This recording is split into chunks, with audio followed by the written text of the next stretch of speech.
¿Qué tal? Muy buenas noches. Bienvenidos a todos y a todas a esta transmisión especial. Este es su programa Sin pelos en la lengua que sale en simultáneo por la plataforma de la Izquierda Diario Perú y la CST, Corriente Socialista de los y las Trabajadoras. Y el día de hoy trataremos un tema muy importante, ¿no? En los últimos meses se ha puesto de manifiesto una pugna a muerte entre Evo Morales y Luis Arce, ¿no? En Bolivia, con enfrentamientos muy violentos de ambos bandos, ¿no? En Bolivia hoy actualmente hay una crisis económica, política y social severa, lo cual pone en manifiesto los límites del progresismo. Para hablar del tema, hoy contamos con un invitado muy especial, él es Nathaniel Casti desde Bolivia, él es integrante y parte de la Izquierda Diario Bolivia y de la LORSI, ¿no? Liga Obrera Revolucionaria en Bolivia. ¿Qué tal, Nathaniel? ¿Cómo estás? Buenas noches. ¿Cómo están? Muy buenas noches, compañeros. No, bien, un gusto tenerte el día de hoy y poder conversar, ¿no? Y poder entender un poco lo que está aconteciendo en Bolivia, ¿no? Puesto que aquí desde Perú seguimos con mucho eh, eh, viendo, ¿no? Y viendo cómo pues en los últimos meses se han suscitado unas pugnas muy violentas, ¿no? Represión. Bien, Nataniel, tienes el día de hoy una, una exposición que nos puedes hacer, ¿no? A ver, Nataniel, ¿nos cuentas, por favor? Nataniel, ¿estás ahí? No, muchas gracias. Sí. Perfecto. Muchas gracias por el espacio, compañeros. Y saludar también a todos los compañeros, compañeras, compañeros que nos acompañan acá en la Izquierda Diario. Eh, para empezar a hablar de, de lo que pasa en Bolivia en los últimos 6 meses, creo que esta imagen representa bastante la situación de crisis que vive nuestro país, ¿no? El 26 de junio de este año se produce un tanquetazo, un, una intentona golpista, se presentan en la Plaza Murillo con tanquetas, tumban la puerta de lo que fue el Palacio Presidencial, el comandante prácticamente destituido del ejército empieza a dar declaraciones acerca de un supuesto nuevo gabinete, de formar un nuevo gobierno y dentro de un par de horas pues se va desinflando la situación, se, eh, se posesiona un nuevo alto mando militar en la Casa Grande del Pueblo, que es el palacio, el nuevo palacio presidencial que se encuentra justo detrás del Palacio Quemado, y el nuevo comandante de las Fuerzas Armadas indica o se instruye ya la retirada general de los efectivos militares que se encontraban en la Plaza Murillo. ¿Qué pasa mientras tanto? Es importante ver que esto no solo es un fenómeno político y social, sino que hay también fenómenos económicos que juegan por detrás.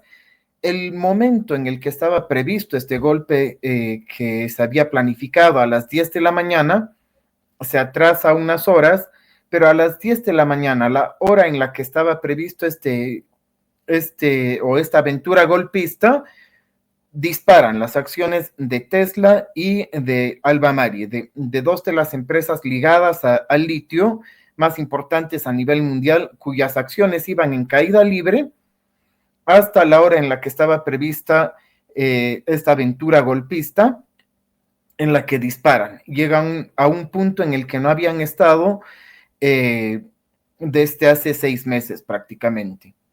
Esto que nos muestra, o sea, si evidentemente no se concretó la intentona esta del 26 de junio, sí nos muestra varias cosas. Uno, son actores políticos de primer orden en nuestro país desde el golpe de Estado de 2019, policías y militares.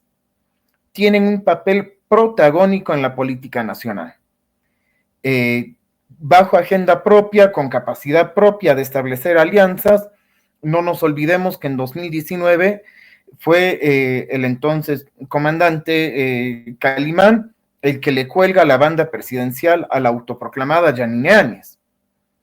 Son los militares bajo el amparo del decreto 4078 que van y disparan, masacran en Sencata, Sacaba, Ovejuyo, para imponer el régimen de facto en 2019, después del golpe de Estado. Son actores políticos muy, cada vez muy más protagónicos en la realidad nacional. Otro elemento que consideramos importante es el papel de nuestro país y no solo de Bolivia, sino de todos los países de la región de la llamada región del Triángulo del Litio, en términos geopolíticos regionales. Hay un interés. Estamos entre los países, prácticamente el país con mayor cantidad de litio en reservas comprobadas, y a nivel regional el llamado triángulo, que incluye Argentina, Chile, y entiendo que también parte del sur peruano, que tiene también reservas de litio, se encuentran en la mira, ¿no? Por el peso económico de este mineral. Hablamos también de una situación en la que cada vez más vamos hacia la resolución de conflictos en escenarios que van fuera del andamiaje institucional. Estamos en una desinstitucionalización con un tribunal constitucional autoprorrogado que saca sentencias constitucionales para proscribir el derecho de postularse del candidato más votado en la historia reciente del país, que saca resoluciones para impedir que hayan elecciones de nuevas autoridades judiciales. Es decir, estamos en un momento de crisis institucional que también refleja una situación de crisis económica. Si podemos pasar quizá a la siguiente imagen, vamos a hablar un poco de la crisis económica que hoy vive Bolivia. No tenemos divisas. Estamos en una situación en la que prácticamente se mide al día la cantidad de gasolina que tiene el país. Hay días en las que hay gasolina suficiente en las gasolineras para abastecer a toda la población. Hay días que se generan filas de varias horas. Hay personas que se quedan incluso la noche entera esperando afuera de la gasolinera para poder cargar su tanque de gasolina al precio estándar, en todo caso, porque no hay divisas. ¿Y por qué no hay divisas? Hay una cosa que comparto, creo que se podría decir, le doy razón al presidente cuando expone el 28 de septiembre, hace una exposición de por qué no hay divisas en el país y plantea, porque el sector público le cubre el déficit al sector privado. Es decir, el sector privado saca más dólares del país de lo que mete, y quien tiene que subvencionar esa diferencia entre 2015 y 2021 es el sector público. Cabe preguntarse por qué.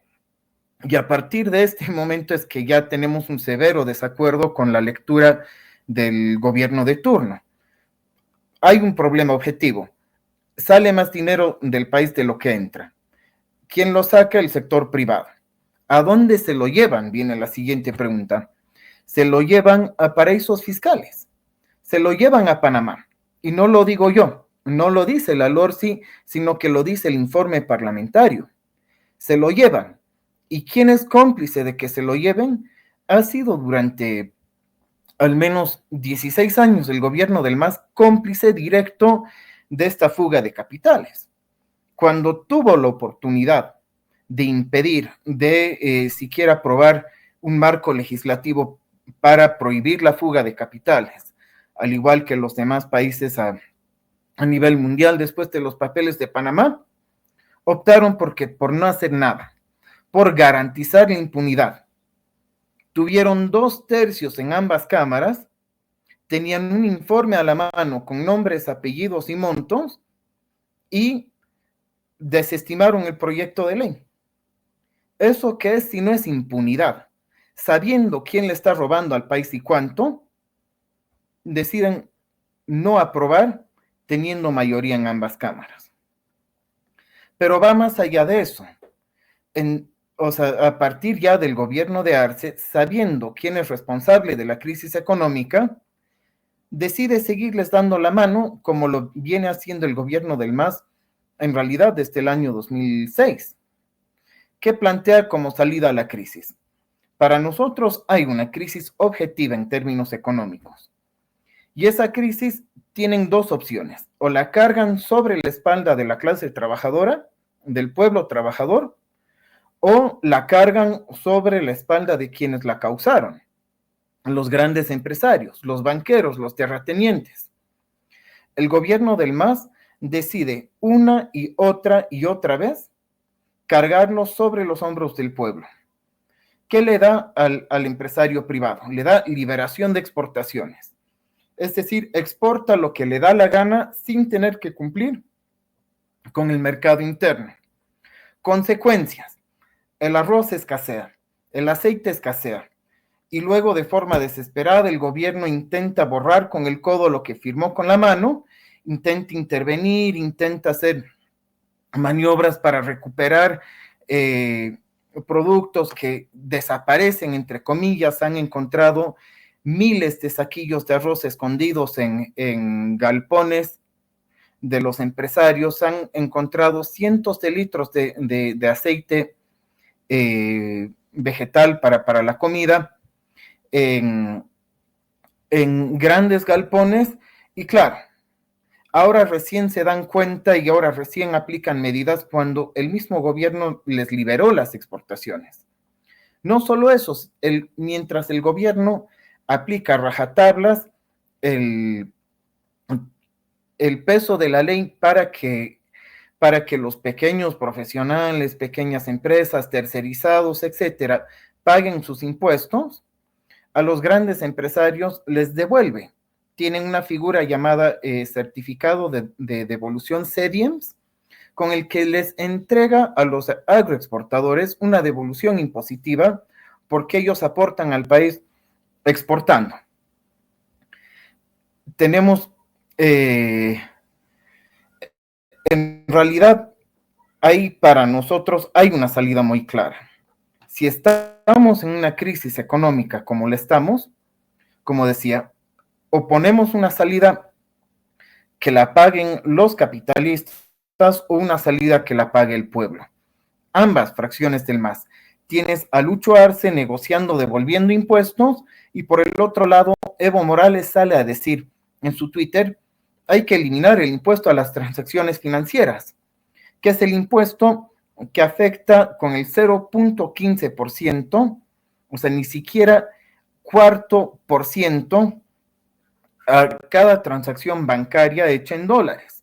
Y el Evo repite: la única medida que pidieron los empresarios y no les dio Arce, se lo pide el Evo como parte de su gran proyecto de reforma tributaria para favorecer al gran capital privado. Para nosotros hay una sola salida, y esa salida pasa ¿por qué? Pasa por nacionalizar la banca bajo control estatal. Aquellos que se la han pasado escondiendo dólares, aquellos que se han hecho ricos durante los 80 y 90 con la privatización, los que han sido socios del gobierno de Evo Morales y luego de Lucho Arce, los que han financiado el golpe de Estado de Áñez, hay que nacionalizar esa banca usurera. Sumado a eso, el comercio exterior debe pasar a manos de un monopolio estatal bajo control obrero colectivo. Si en este momento el comercio exterior es mecanismo de fuga de capitales, hay que estatizarlo bajo control obrero colectivo.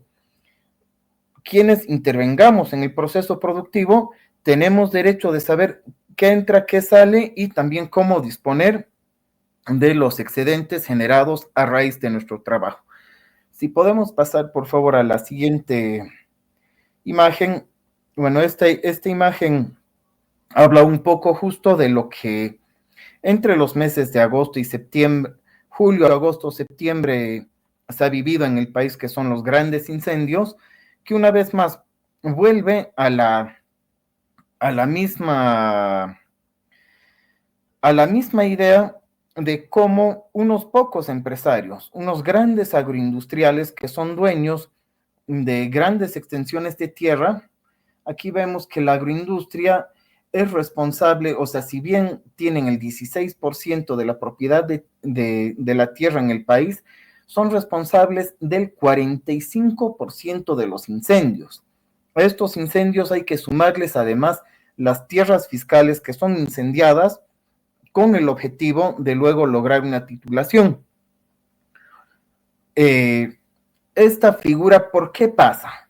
Pasa porque desde el año 2009, desde el pacto constituyente que hizo el MAS con la derecha oligárquica, se ha constitucionalizado el derecho a la gran propiedad privada, al latifundio en Bolivia. Se ha constitucionalizado la propiedad de hasta 5.000 hectáreas de forma no retroactiva. Y eso lo ha vuelto a consolidar y de forma anticonstitucional el Tribunal Constitucional, que le entrega al exministro de Áñez, a la familia Marinkovic, a las hermanas de Branco Marinkovic, el ministro de Economía de Áñez, le entrega una extensión de 33.000 hectáreas. La Constitución establece como límite 5.000 hectáreas, pero el Tribunal Constitucional le entrega 33.000 hectáreas, como si no existiera una norma que especifica con número y más de 6 veces el límite constitucional, entregado a uno de los más grandes agroindustriales del país, que además figura en las listas de papeles de Panamá, que además fue parte de la intentona de golpe en 2007-2008, que además impulsó los grupos paramilitares como la Juventud Cruceñista. Es decir, un sistema económico que mantiene el poder económico, político de pequeños grupos de poder. Si podemos pasar, por favor, a la siguiente imagen, por favor. Un poco, en los últimos años, Bolivia pasa de ser un país exportador, sobre todo del gas natural, que esto es otro fenómeno que nos impacta en lo económico. Ya no es nuestra principal exportación el gas natural. Por lo tanto, la hegemonía estatal pasa a un segundo plano y tienes por un lado la minería de oro de las empresas mal llamadas cooperativas, que pagan una décima parte de los impuestos que pagan los demás sectores, y el sector no tradicional, fundamentalmente soya, girasol y otros cultivos agroindustriales que no aportan a nuestra alimentación y van orientados fundamentalmente ahora al proyecto que tiene el gobierno de Arce, que son los biocombustibles, ¿no? Si podemos pasar a la siguiente.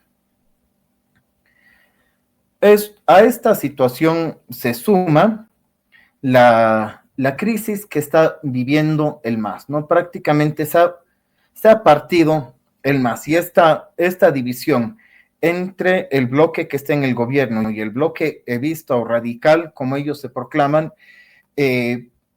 ha llegado no solo hasta los empujones en el Congreso Nacional, sino que también a enfrentamientos callejeros, a una gimnasia callejera en la que Evo trae una marcha de decenas de miles de personas hasta La Paz, organiza un acto con otras decenas de miles de funcionarios públicos.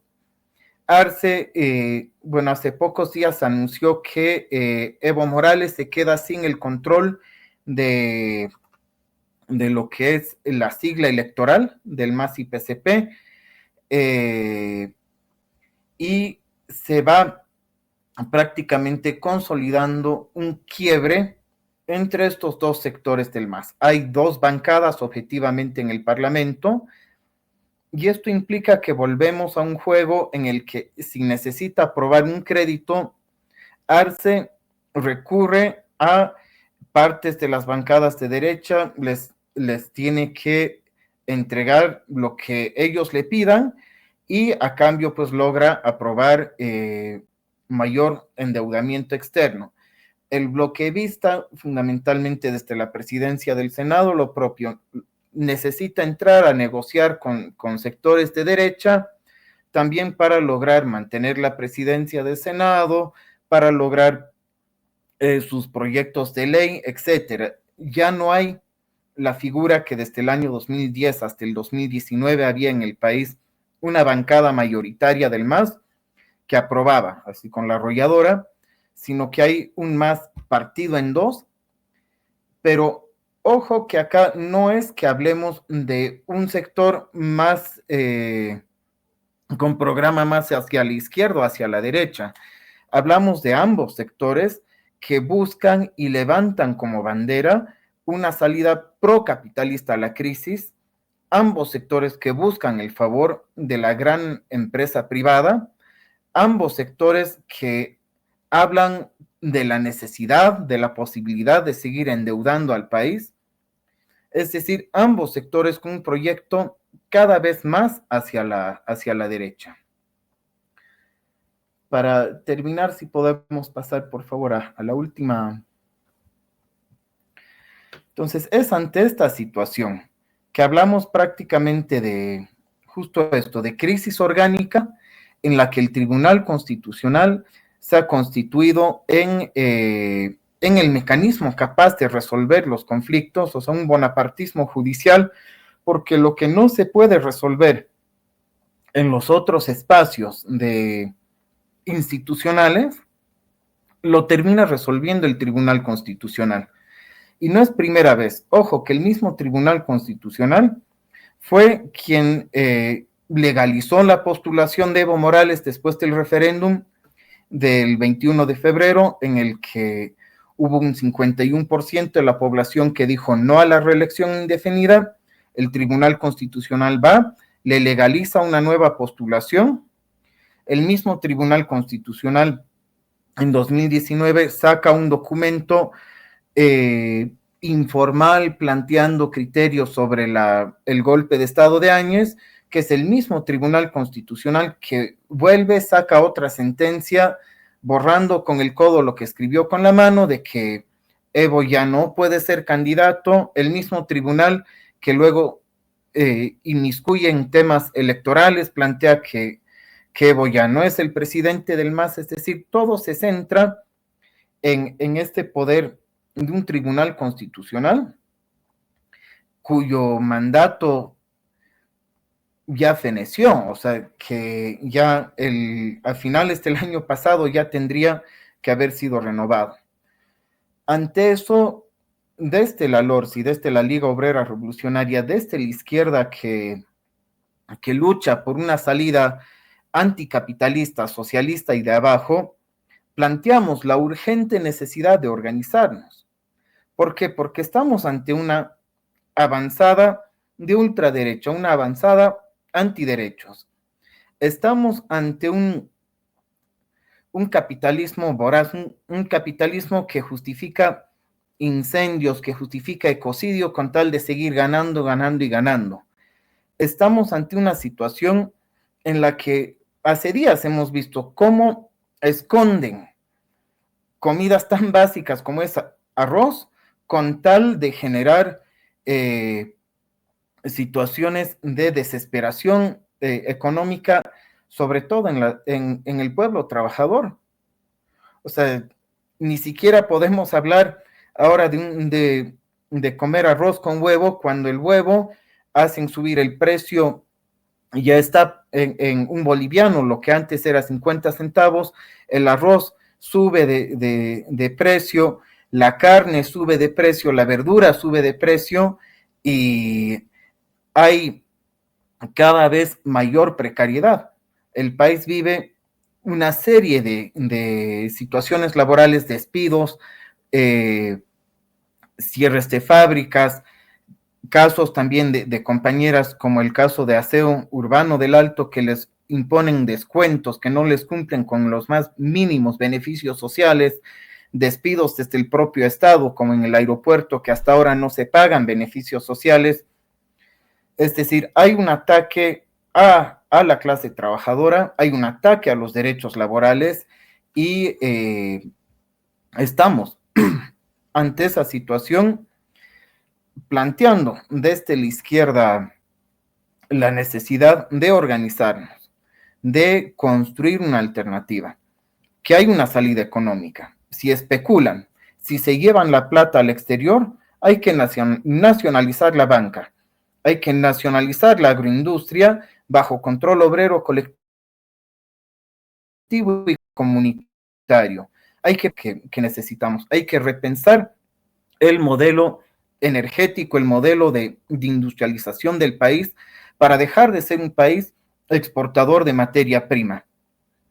Hay que pensar en una realidad en la que, o sea, en Bolivia, el 25 de noviembre, el Día de la Lucha Internacional contra la Violencia a la Mujer, el gobierno de Arce arrestó a una activista feminista acusándola de haber destrozado patrimonio público supuestamente por grafitear.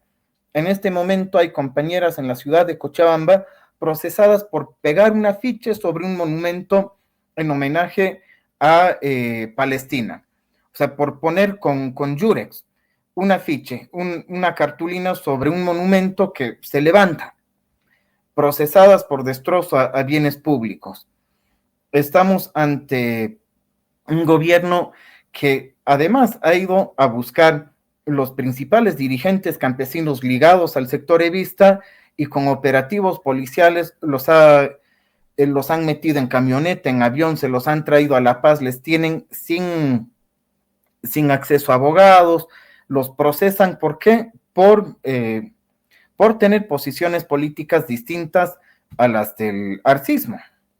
Es decir, un gobierno con un giro cada vez más autoritario y represivo, un gobierno que entrega y sigue entregando a la gran burguesía agroindustrial y banquera y que busca cargar sobre nuestras espaldas la crisis. Y es ante eso que planteamos la posibilidad y la necesidad de ir avanzando en la construcción de una alternativa real, socialista y desde abajo para enfrentar esta crisis.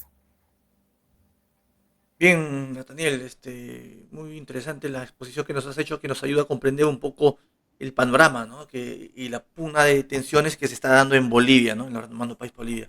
Sin embargo, te comentaré, bueno, tal vez aquí en Perú hay muchos sectores reformistas que vienen del estalinismo y otras corrientes que consideran de que en Bolivia se está avanzando a lo que se llama, o que lo que se llamaría el socialismo del siglo XXI, ¿no?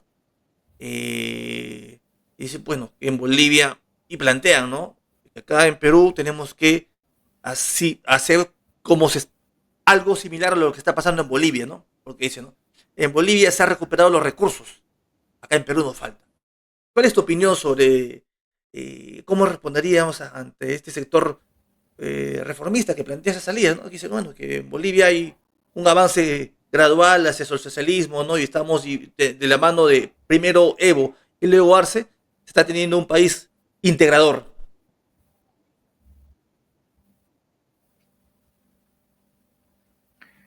Bueno, yo creo que para hablar del proyecto histórico del MAS, hay que ubicar en qué momento histórico toma o llega a ejercer el poder ejecutivo el MAS, ¿no? Es el año 2006. Y cuando hablamos del 2006, hablamos de un contexto álgido de lucha de clases que viene, podríamos caracterizar desde la Guerra del Agua en Cochabamba el año 2000, en el que el pueblo cochabambino logramos sacar a la transnacional a la que le habían entregado el agua, técnicamente hasta el agua de la lluvia, por ley les correspondía gestionar. Y eso fue un proyecto conjunto en el que figura el que ahora posa del que va a solucionar todo en el país, Tuto Quiroga, el que ahora también es candidato presidenciable, Manfred Reyes Villa, que era alcalde en ese momento en Cochabamba, y buscaron privatizar hasta el agua. fueron derrotados por una movilización contundente durante semanas, también por una autoorganización en la Coordinadora del Agua. Los procesos de lucha hasta 2003 con la guerra del gas en el Alto, que saca de la presidencia a Gonzalo Sánchez de Lozada, uno de los principales empresarios mineros y banqueros del país, establece una agenda, la agenda de octubre, que era nacionalización sin indemnización de nuestros recursos naturales, industrialización, asamblea constituyente. Y en asamblea constituyente ahí se va hilvanando con las luchas desde los 80, desde los 90, que es por tierra, coca, territorio, las luchas desde las tierras bajas, desde el Chapare, que cuestiona también el modelo de tenencia de tierra en el país, que cuestiona la exclusión histórica de los pueblos indígenas originarios. En ese contexto y con ese mandato, se convierten en dique de contención, el MAS, dique de contención. Se tumbó al Goni en 2003, en 2005 se tumbó a Carlos Mesa, cuando el pueblo se moviliza y logra la renuncia de Carlos Mesa, también presidenciable en este momento, era tal la crisis que no logra asumir ni el presidente de diputados ni el del Senado. Tiene que asumir Rodríguez Belcé, que era el presidente del Tribunal Supremo Electoral.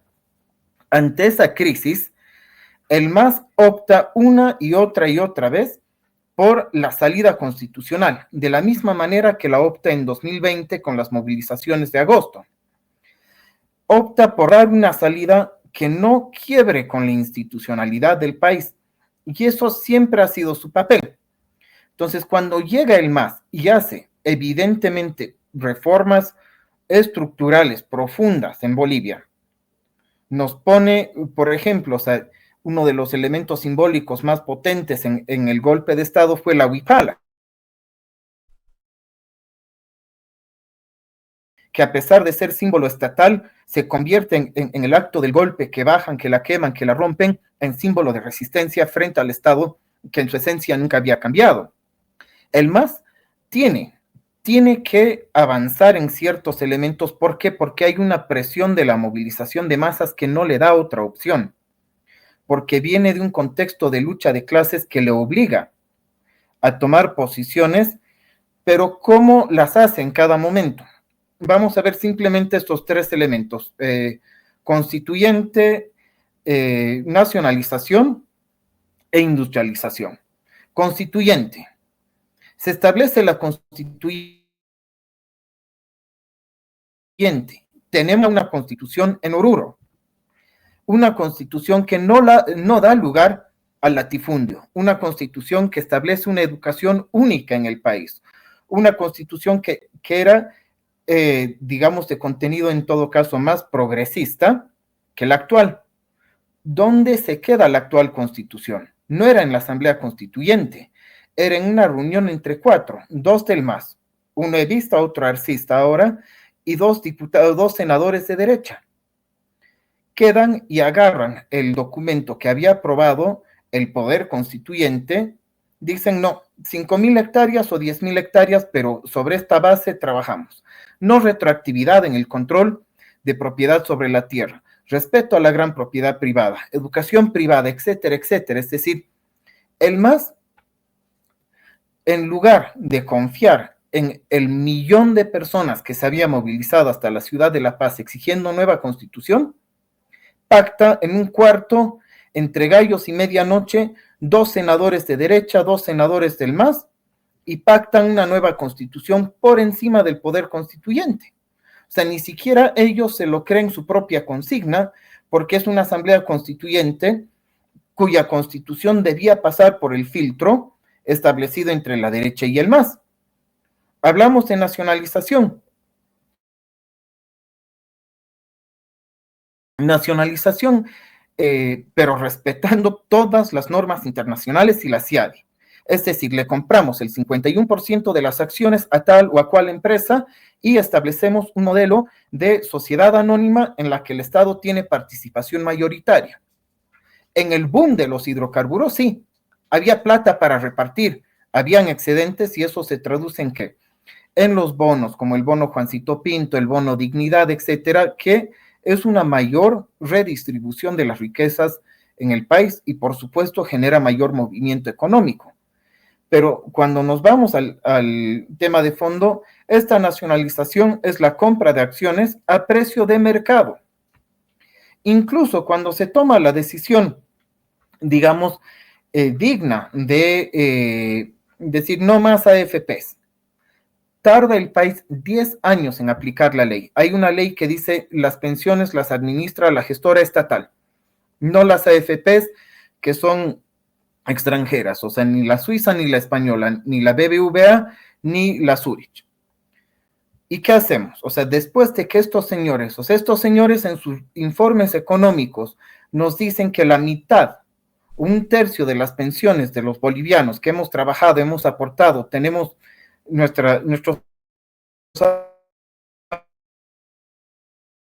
están en una aerolínea que todo el mundo 20 años quebró, no existe, sus aviones se están pudriendo. Y nos entrega el informe, aquí está, sus fondos de pensiones están en el OID aéreo boliviano. Y el gobierno no solo que no les dice nada, cuando la AFP les lleva a la CIADI, el gobierno asume una deuda multimillonaria para seguirles pagando a las transnacionales. O sea, es un modelo de nacionalización que es pagarles y cuando nos vienen a molestar a la CIADI, a pedirnos más plata, en lugar de decirles, miren señores, ustedes nos han estafado, nos han hecho, o sea, nos han venido a decir que la plata está en una aerolínea que ya no existe, les dicen, bueno señores, ¿cuánto más quieren? Y les entregan un arreglo de cientos de millones de dólares. Eso es, o sea, en resumen, el proyecto político, o sea, toman las reivindicaciones surgidas de la guerra del gas y en cada una de estas oportunidades ven la manera de cómo se la negocia con la gran burguesía. Tienes ahí, en realidad, cuando se habla del socialismo, pareciera haber un debate dentro del MAS, ¿no? Del levismo, uno de sus referentes dijo que socialismo es ser sociable. De parte del mismo, su ex vocero presidencial sale a decir, no había sido ser sociable, sino igualdad de oportunidades y justicia social. Lo que ninguno se atreve a plantear es que el socialismo es la socialización de los medios de producción, es el poder obrero, es la construcción, es la autoorganización, es el poder soviético, es que el pueblo mismo decidamos y que los grandes medios de producción sean nuestros. No se hace socialismo yendo en avión presidencial a Dubái con los grandes empresarios a ofrecer el país, mucho menos en Nueva York, igual con los grandes empresarios. No se hace socialismo con los agroindustriales de la mano, ¿no? No se hace socialismo, la principal empresa minera del país sigue siendo privada, que es la San Cristóbal. No hay socialismo con banqueros, no hay socialismo con agroindustriales. Eso, en realidad, creo que fue honesto en 2006 Álvaro García Linera cuando dijo que el horizonte era el capitalismo andino amazónico. Era su horizonte. Pienso yo que hasta en ese horizonte Nathan, fracasó porque no logró cambiar Nathan, acá para muchos, inclusive siquiera la burguesía. Pero más allá de García eso, Linera no hay un socialismo con la gran empresa privada. Sí, Nathan, decía acá, para un sector de la izquierda, pues García Linera es una especie de gurú, ¿no? Y citan y dicen, ¿no? Que tenemos que emular. Sin embargo, considero y coincidimos en que lo que ha pasado en Bolivia es parte de un proceso que ha sido desviado, pues, por una dirección que es el MAS, ¿no? Que esta no tiene como objetivo acabar con el capitalismo, sino de administrarlo y en ese camino, pues, se revelan los límites del progresismo, ¿no? Lo que hoy vive Bolivia son los límites de no profundizar, porque obviamente, ¿qué van a profundizar si no está entre sus bases arrasar con el capitalismo, sino simplemente de administrarlo, ¿no? Entonces, es un elemento importante para tener en cuenta, ¿no? Si es que uno no confronta el capitalismo, y si no somos frontales, toda política reformista tiene un límite, ¿sí? Como han pasado en diferentes países, ¿no? O sea, no olvidemos el caso de Syriza, ¿no? En Grecia, o sea, tiene sus límites. Ahora, entonces, Mm. las salidas son, como has manifestado, Natán, la de construir una alternativa política desde abajo, ¿no? Desde las comunidades, desde los pueblos organizados, desde los institutos, en favor, pues, de tener una conciencia que plantee que el problema no es si tal o cual fulano administra, sino que sean los mismos trabajadores, las mismas personas que fabrican, que los obreros, las clases trabajadoras, sean los que administren, ¿no? Como tú me has mencionado, ese es el socialismo, no es ser sociable, ¿no? No es ser amigable, Nata. Entonces creo que te doy tu exposición es muy buena, ¿no? Entonces, algunas, ¿cómo, ¿cómo podemos caracterizar entonces la perspectiva hacia dónde va Bolivia y cuáles son las tareas de aquellos compañeros quienes reivindicamos la política revolucionaria marxista, ¿no? Quienes reivindicamos marxista? ¿Cuáles serían las tareas? Yo creo que hacia dónde va, estamos en este momento en crisis. Estamos en crisis porque, ya lo venimos diciendo en la izquierda a diario, han secuestrado los dólares. Está encareciendo la vida. Ha habido una política de entreguismo. Y esta crisis no es algo aislado. Bolivia no es un país aislado de un contexto internacional. Hay una crisis, una recesión internacional que aún se sigue ahondando. Ante esa recesión, hay también un recetario que viene del Fondo Monetario Internacional, y es el recetario que hemos visto cómo Macron lo intentó aplicar en Francia, que es ajustes a las pensiones, ajustes a los trabajadores, que son las mismas reformas, los mismos ajustes que se les ha aplicado al hermano pueblo del Perú. Son los mismos ajustes que se van aplicando en este momento en Argentina. Recorte a la educación, recorte a los derechos laborales, recorte a la jubilación, subir la edad jubilatoria. Y hoy por hoy se pelean los candidatos de derecha y los propios del MAS por quién va a ser el que aplique de mejor manera el ajuste. Ninguno duda cuál es el ajuste que van a aplicar. Y ese ajuste acá viene de la mano de Dario, que ahí no es algo nuevo. No es algo nuevo. Venía fortaleciendo la represión estatal Evo Morales 2017, 2018, ante las protestas legítimas en su momento de los trabajadores de Natex, de Achacachi, de Adepcoca, ha sido una respuesta a la represión estatal. En 2019, con el golpe de Estado, pues se ha incrementado de forma proporcional también a lo que fue un golpe de Estado, la represión, y no se ha cerrado el ciclo de 2019. ¿Por qué? Porque al final el MAS pactó impunidad. Pactó impunidad porque no metió proceso, no hizo justicia con ninguno de los autores intelectuales con los que financiaron el golpe, con los que se beneficiaron del golpe. Hoy hay un puñado de personas ligadas al caso golpe de Estado que están presos, pero hasta ahora no se dicta una sentencia por las masacres de Sencate y Sacaba. No se pone tampoco mecanismos desde la LORC y venimos exigiendo todo capital, toda tierra, todo el Estado debe ser nacionalizado de inmediato. Y hay, o sea, empezando con el expresidente de la Cámara Nacional de Industrias, pasando por la Cámara de la CAINCO de Santa Cruz, hay responsables. En ese sentido, no hay salida ni con un sector ni con otro sector del MAS, que los dos apuestan por lo mismo y han demostrado lo mismo. Mucho menos hay una salida con la derecha tradicional. Preséntese bajo el color o la sigla que se presente. ¿Por dónde viene la salida? Y creo que ahí tenemos importantísimas lecciones. Viene la salida en la autoorganización. pensar en el potente movimiento de mujeres, diversidades y feministas ese 8 de marzo. Pensar en el movimiento de trabajadores, pensar en las trabajadoras de aseo urbano que vienen luchando hoy por sus derechos laborales más mínimos, ante una feroz agresión de parte de la patronal que está de la mano con la Alcaldía del Alto y con el Ministerio de Trabajo, para justificar una explotación a las compañeras que hoy trabajan en aseo urbano, que es la recolección de residuos sólidos en la ciudad del Alto. Esas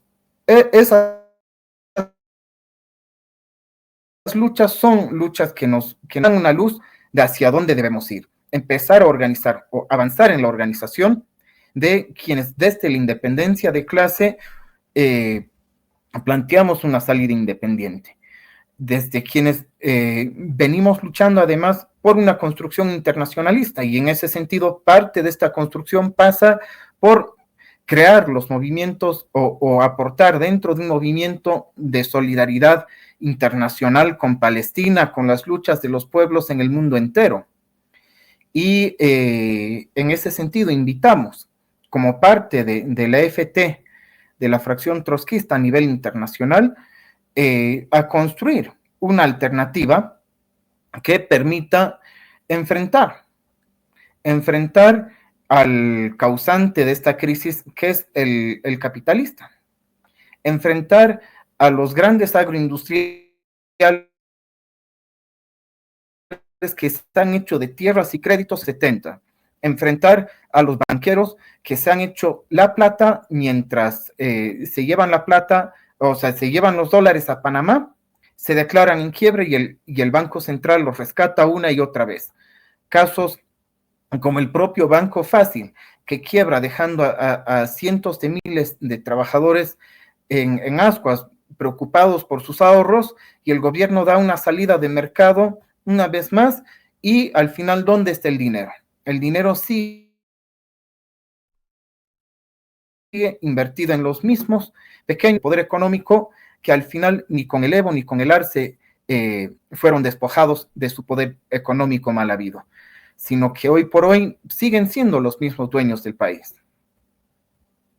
Bien, Nathaniel, te agradezco bastante porque vía tu exposición nos has esclarecido lo que viene aconteciendo en Bolivia, ¿no? Y hacia dónde debemos de apuntar para construir una alternativa socialista desde la clase trabajadora, ¿no? Esto es importante porque nos permite aprender las lecciones y no cometerlas, ¿no? O sea, hay que entender de que tenemos que tener una política con independencia de clase, ¿no? Que pelee por salidas de fondo. Entonces, yo te agradezco infinitamente, Nathaniel, porque nos has ayudado a comprender y enfocar mejor el tema eh, para monitorear de mejor manera. Tus palabras finales, Nathaniel.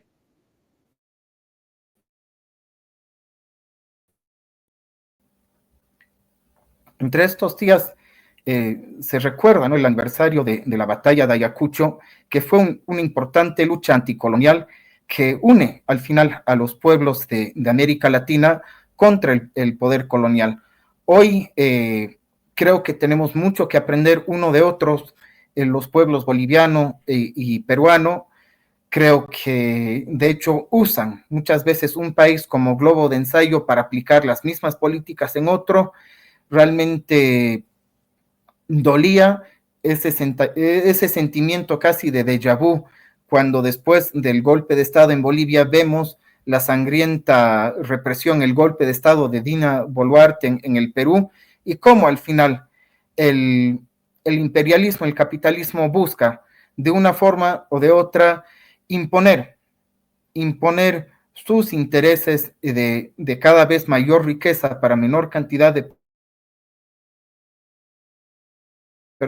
personas sobre las espaldas de los campesinos, de los pueblos indígenas originarios, de las mujeres, de las diversidades, de la juventud.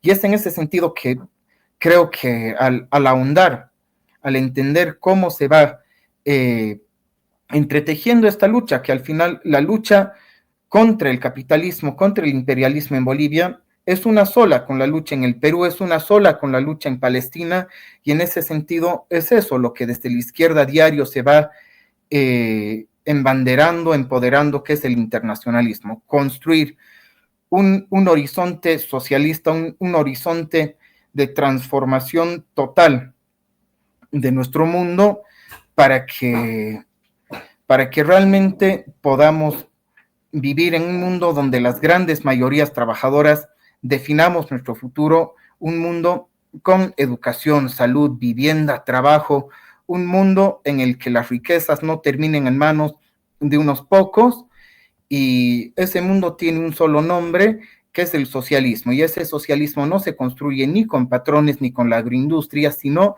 desde abajo y con la autoorganización. Bien, Natalia, muchas gracias por el día de hoy. Y bueno, te agradezco bastantes a ti, un saludo fraterno a los compañeros de la Izquierda Diario Bolivia y la del Rossi. Un fuerte abrazo, Nathaniel, y estamos en contacto. Te comprometo a una siguiente conversa, ¿no? Para seguir analizando lo que pasa y las perspectivas de los trabajadores. Muchas gracias, Nathaniel. Nos estamos viendo. Hasta luego.